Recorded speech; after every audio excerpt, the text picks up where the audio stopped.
नमस्कार. मी अभय निकाळजे. 8 अवर्स न्यूजमध्ये तुमच्या सगळ्यांचं स्वागत आहे. 1 मेला महाराष्ट्र दिन होता.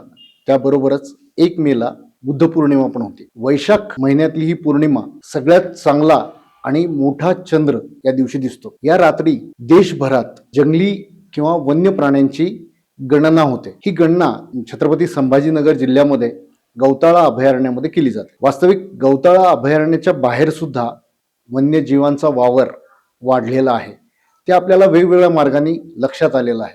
गेल्या काही दिवसातल्या घटना पाहिल्या तर वनक्षेत्राच्या बाहेरच्या भागामध्ये बिबट्यांनी हल्ले केल्याच्या अनेक बातम्या आपल्या रेग्युलर वाचनात येतात. आणि हे सगळं काही जे आहे की वन्यजीवांचे होणारे हल्ले, त्यांचा होणारा संबंध हा आपल्याशी संबंधित आहे. तुम्ही काही वर्षांपूर्वीच्या बातम्या व्यवस्थित वाचल्या असतील तर त्यामध्ये एक स्पष्टता आहे. N1 सारख्या भागामध्ये बिबट्या भर दुपारी दिसला होता. छत्रपती संभाजीनगरच्या लगतच्या परिसरामध्ये बऱ्यापैकी ऊसाची शेती आहे आणि ऊसाच्या शेतीमध्ये बिबट्या असतो. हे अलिखित नियम नाहीये, तर ह्याचा काही अंशी भाग आपल्याला अयोध्या नगरीच्या पाठीमागे कर्णपुरा देवीचं मंदिर ज्या बाजूला आहे त्याच्या पाठीमागच्या भागामध्ये जिथे ओल आहे त्या ठिकाणी बिबट्यांचं वावर असल्याचं गेल्या काही वर्षांपूर्वी त्याचे पंजांचे ठसे, नंतर काही झाडांवर त्यांनी ओरबाडल्याचं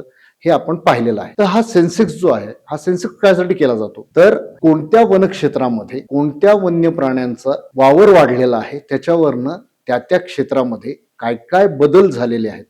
एक परिस्थितिकी म्हणजे इकॉलॉजी बदलत असते. संभाजीनगर जिल्ह्यामधलं सगळ्यात मोठं वनक्षेत्र हे गौताळा अभयारण्य आहे. गौताळा अभयारण्यामध्ये माणसांचा वावर वाढलेला जरी असला तरी बिबट्यांची संख्या ही गेल्या काही वर्षात लक्षणीय वाढलेली आहे. त्या परिसरामध्ये चितळ दिसलं म्हणजे हरणांच्या पैकी एक मोठी जात जी आहे हरणांच्या प्रवर्गातली, ती चितळाची आपल्याला तिथं पाहायला मिळालेली आहे. आणि चितळाचा वावर जसा वाढतो तसं असं म्हटलं जातं की वन्यशास्त्राच्या आधारानुसार की ज्या ठिकाणी चितळ असतं त्या ठिकाणी पट्टेरी वाघ असू शकतो. आतापर्यंत आपल्या भागामध्ये 1992 मध्ये एक वाघ, पट्टेरी वाघ आणि 2 बछड्यांना अजिंठ्याच्या घाटात पाहिलं होतं. त्याच्यानंतर 92 नंतर ते आतापर्यंत नंतर कुठल्याही भागामध्ये वाघाचा वावर हा आपल्याकडे पाहायला मिळालेला नाही.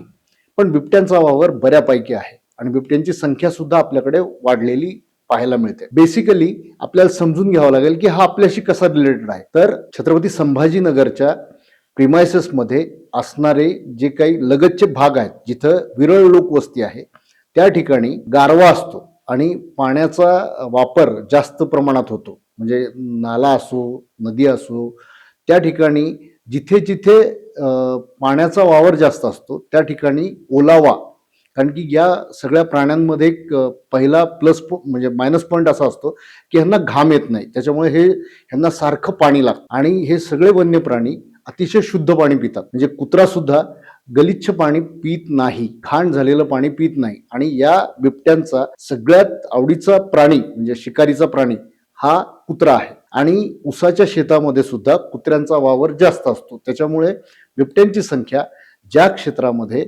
ऊसाची लागवड जास्त आहे त्या ठिकाणी आहे. आणि हा धोका येणाऱ्या काळामध्ये आपल्याला सगळ्यांना फेस करायला लागू शकतो. म्हणून हे जो सेन्सेक्स झाला ह्याच्यामधली आकडेवारी काय आहे आणि त्याच्यावरनं आपल्याला काही अंदाज बांधता येऊ शकतो का. छत्रपती संभाजीनगर पासून जरी गौताळा अभयारण्य लांब असलं तरी त्याचा जो बफर झोन आहे त्याच्या बाहेरचा जो परिसर आहे तो परिसर संभाजीनगर शहराच्या लगत आलेला आहे. लगत म्हणजे जवळ आलेला आहे. त्याच्यामुळे हा धोका लक्षात आपण घेतला पाहिजे. म्हणून या सेन्सेक्सवर आपलं लक्ष पाहिजे. आपल्या या पॉडकास्टच्या संदर्भात ज्या काही प्रतिक्रिया असतील त्या आपण कॉमेंटमध्ये द्याव्यात ही नम्र विनंती. धन्यवाद.